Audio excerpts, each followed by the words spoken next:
नमस्कार दोस्तों, मैं अंकुर उपाध्याय स्वागत करता हूं आप सभी का आपके अपने YouTube channel share market analysis में।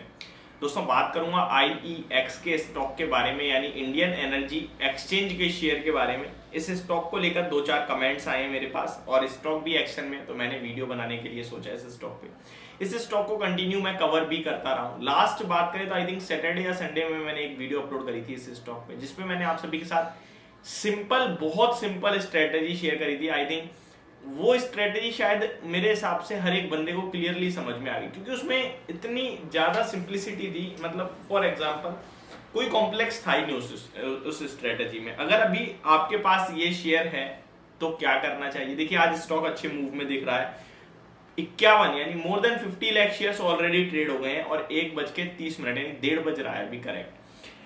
एवरेज वॉल्यूम्स की बात करूं तो लगभग 77 लाख शेयर्स का एवरेज वॉल्यूम है। 51 लाख शेयर्स ऑलरेडी ट्रेड हो गए हैं। आज अच्छा खासा काम होता हुआ दिख रहा है। स्टॉक में लगभग 2-3% की तेजी देखने को मिल रही है। डेज हाई पे ट्रेड कर रहा है। प्रॉब्लम इस स्टॉक में क्या चल रही है जो ये इतना ज्यादा गिर गया है? अगर ऊपर से आप कंपेयर करेंगे तो लगभग more than 50% stock down trade करता हुआ दिख रहा है आप सभी को, जिसके पीछे का मेन रीजन है इस स्टॉक के रिजल्ट्स जो है वो खराब ही आ रहे हैं कंपनी के लिए। तो ये कुछ प्रॉब्लम है और बाजार जो है ना, ये बहुत स्मार्ट है। ये आने वाले समय को प्रिडिक्ट कर लेता है और उसी के हिसाब से स्टॉक को ट्रेड करवाने लगता है। अब इस शेयर में इतनी बड़ी गिरावट हुई है, हम सबको दिखा। जिसने पैसा लगाया वो लॉस में हुआ, ये हम सबको दिख रहा है। लेकिन अगर आप फैक्ट चेक करने की कोशिश करें तो 2 साल में इस स्टॉक ने अभी भी आप लोगों को मोर देन 100% के रिटर्न्स दिए हैं, यानी कि 50% के कैगर से पैसा बना है। उस दिन भी मैंने आपके साथ जो स्ट्रेटेजी शेयर करी थी वो एक बार मैं रिकैप करना चाहूंगा। सिंपल सी बात थी, मैंने आपसे कहा अगर किसी इंसान ने इस स्टॉक को खरीदा है और अगर 5% या फिर मतलब 10% से कम का लॉस हो रहा है तो वो डेफिनेटली आप चाहें तो अपना लॉस बुक कर सकते हैं। लेकिन इस स्टॉक में जिनका भी लॉस मोर देन 30%, 25% हो रहा है तो उन्हें बेचना नहीं चाहिए। स्टॉक में रिजल्ट्स जो आए हैं वो रिजल्ट्स के बाद गिरावट हो रही है और डाउनसाइड ज्यादा दिखती नहीं है। मैक्सिमम डाउनसाइड की भी बात करें तो लगभग 118 तक स्टॉक फिसल सकता है। स्टॉक में लगभग 100 से लेकर 120 के बीच में अच्छा खासा सपोर्ट है, वो भी काफी बड़ा। लेकिन स्टॉक 138 से लेकर 280 रुपीज तक वन साइडेड भागा था मात्र 2 महीने में। जो इतनी बड़ी रैली बनी थी, ये शार्प तेजी बनी थी, वो स्टॉक ने 1 साल में धीरे धीरे करके वो जो तेजी थी उसको फिल करा, गैप फिल करा आप ये कह सकते हैं, और स्टॉक अब वहीं आके खड़ा हो गया। इस स्टॉक में अब क्या करना चाहिए इसके बारे में बात करता हूं। दोस्तों, अभी भी सेम राय होगी, आपको मैं बता दूं। जो ऑलरेडी एग्जिस्टिंग शेयर होल्डर है उन्हें ज्यादा खुशी मनाने की जरूरत नहीं है, और अगर कोई फ्रेश एंट्री लेना चाहता है तो उसे जल्दबाजी बिल्कुल नहीं करनी चाहिए। इस स्टॉक पे मेरा व्यू पॉजिटिव है, मैं आपको बता दूं, बट शॉर्ट टर्म में बिल्कुल भी नहीं है, लॉन्ग टर्म में है।